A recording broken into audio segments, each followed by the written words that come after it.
Car.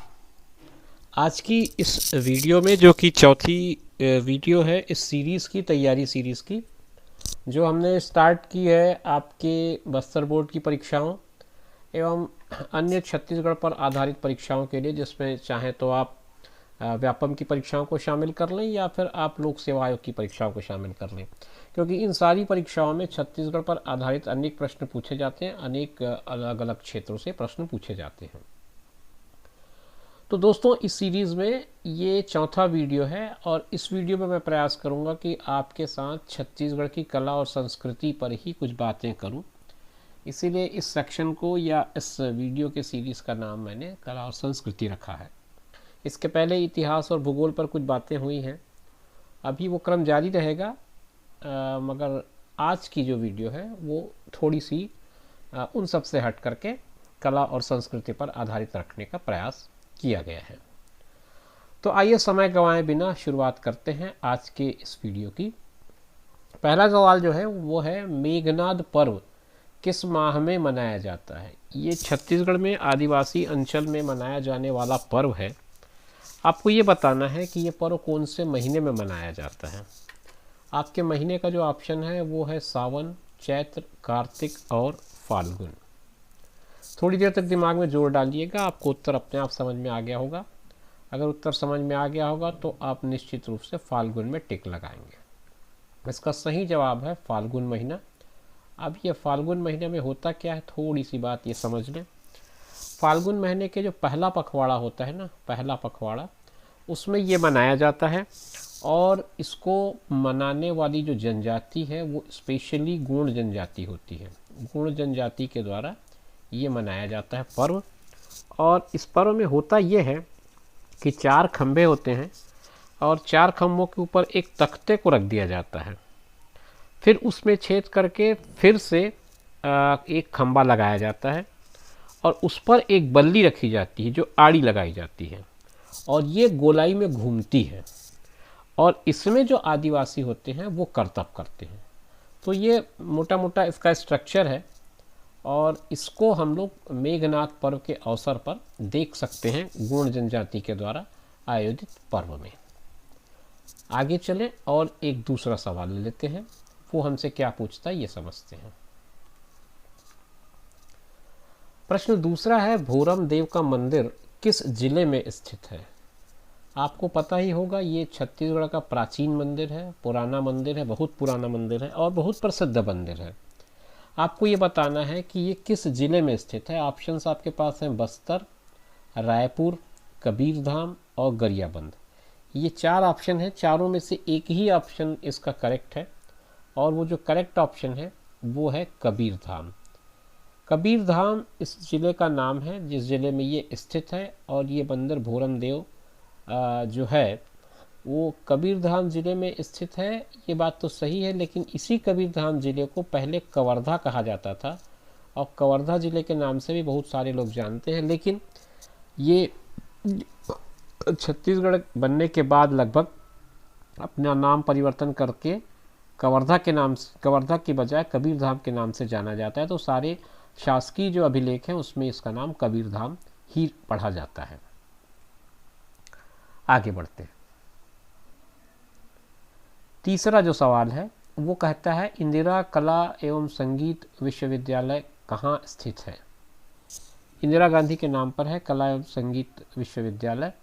आपको बताना है कि रायपुर, खैरागढ़, भिलाई या अंबिकापुर, इनमें से किस में ये स्थित है, ये आपको बताना है। इंदिरा कला संगीत विश्वविद्यालय रायपुर में तो नहीं है, रायपुर में बहुत सारी विश्वविद्यालय के मुख्यालय हैं मगर ये नहीं है।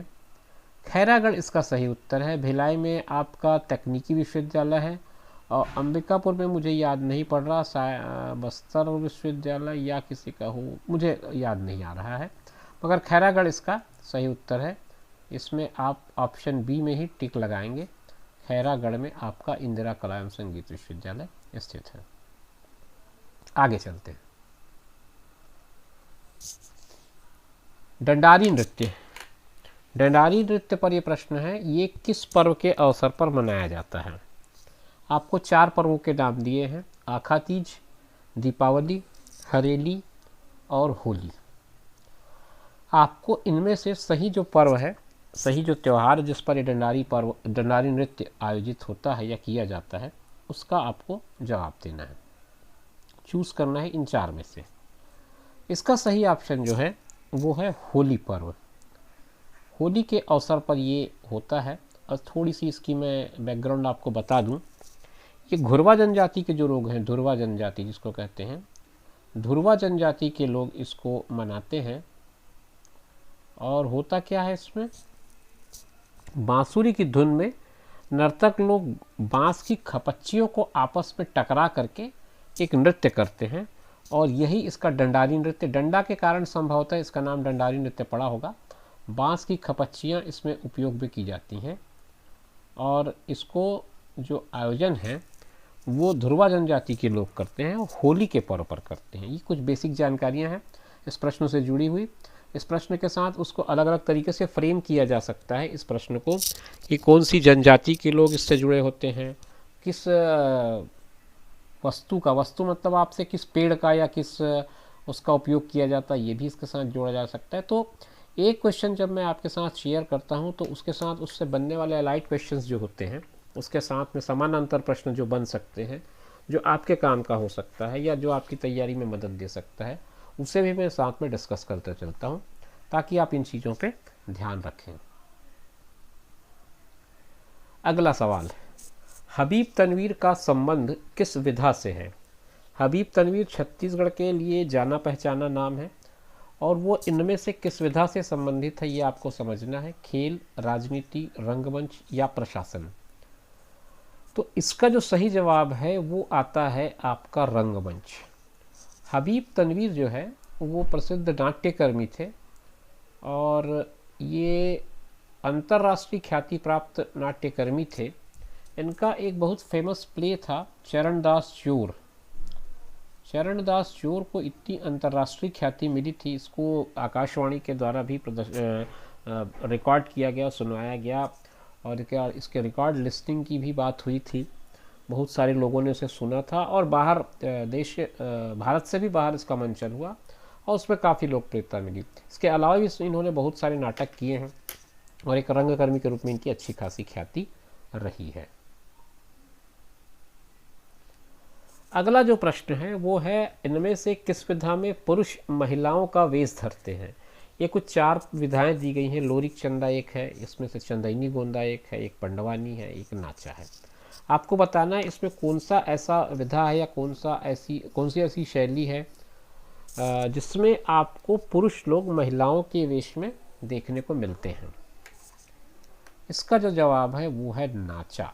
नाचा में जो कैरेक्टर्स होते हैं, जो मेनली सूत्रधार कह लीजिए, सूत्रधार की भूमिका में अक्सर इस तरह सा होता है, और रातों रात ये चलता है, पूरे रात भर नाचा चलता है छत्तीसगढ़ में।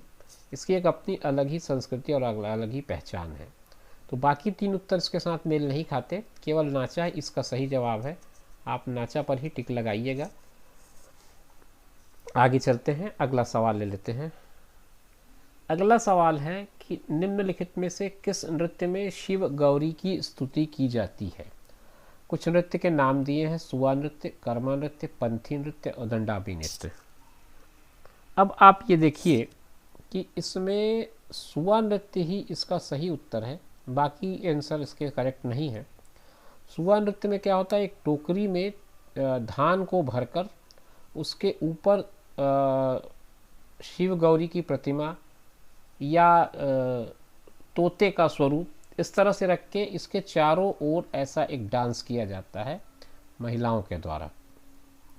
तो इस नृत्य को हम सुआ नृत्य कहते हैं। इसमें सुआ के माध्यम से शिव गौरी की स्तुति की जाती है, कई बार शिव गौरी की प्रतिमा भी रख दी जाती है, लेकिन मुख्य रूप से इसमें शिव गौरी की स्तुति जो है वो सुआ यानी कि पैरट, तोते के माध्यम से की जाती है। और इस प्रश्न के लिए इसका सही जवाब है सुआ नृत्य।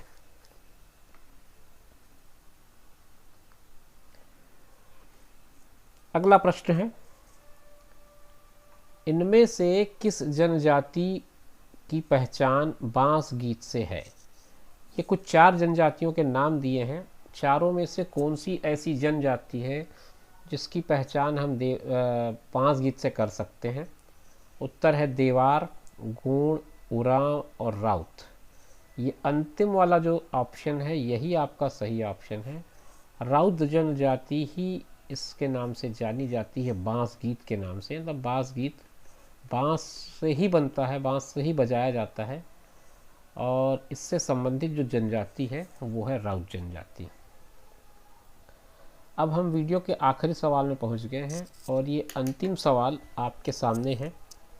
नगपुरा नामक स्थल किस वर्ग के लोगों से संबंधित है? नगपुरा भारत के साथ साथ राष्ट्रीय और अंतर्राष्ट्रीय ख्याति रखता है, छत्तीसगढ़ में स्थित है, और ये किस जनजातियों या किस तरह के लोगों से संबंधित है, किस संप्रदाय, किस वर्ग के लोगों से संबंधित है? आदिवासियों से, बौद्ध अनुयायियों से, जैन संप्रदाय से, मुस्लिम संप्रदाय से। ये 4 ऑप्शन हैं। तो ये एक तरह का जैन तीर्थ है, और ये जो है वो जैन संप्रदाय से जुड़ा हुआ माना जाता है नगपुरा को, और देश विदेश से यहाँ पे आते हैं लोग। तो नगपुरा जो है वो जैन संप्रदाय से जुड़ा हुआ जगह है। आपसे अगर ये प्रश्न पूछा जाता है तो आप इसका उत्तर जैन संप्रदाय दे सकते हैं। ये दुर्ग के आसपास स्थित है, समझिए दुर्ग भिलाई के आसपास, ज़्यादा दूर नहीं है रायपुर से, और यहाँ पर जैन संप्रदाय का तीर्थ स्थल के रूप में माना जाता है इसे। तो दोस्तों ये थी आज की वीडियो, जिसमें मैंने छत्तीसगढ़ के अलग अलग चीज़ों को छूने का प्रयास किया, संस्कृति, धर्म या कला के नाम पर।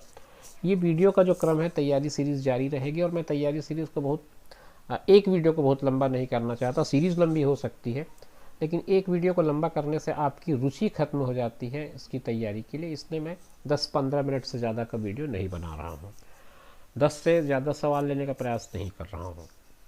आगे आने वाले वीडियोस में और अलग अलग पॉइंट्स पे डिस्कस करेंगे, और आपके सुझाव लगातार आमंत्रित हैं। आप में से कुछ लोगों ने लिखा भी है, मैं कोशिश करूँगा उस पर भी कुछ वीडियोस बना सकूँ। कंप्यूटर पर कहा है आप लोगों ने, गणित पर कहा है, तो ये काम चलता ही रहेगा, और मिलेंगे नए वीडियो में। तब तक के लिए मुझे दीजिए इजाज़त, और अपना ख्याल रखिए, साथ में उनका ख्याल रखिए जो आपका ख्याल रखते हैं। धन्यवाद।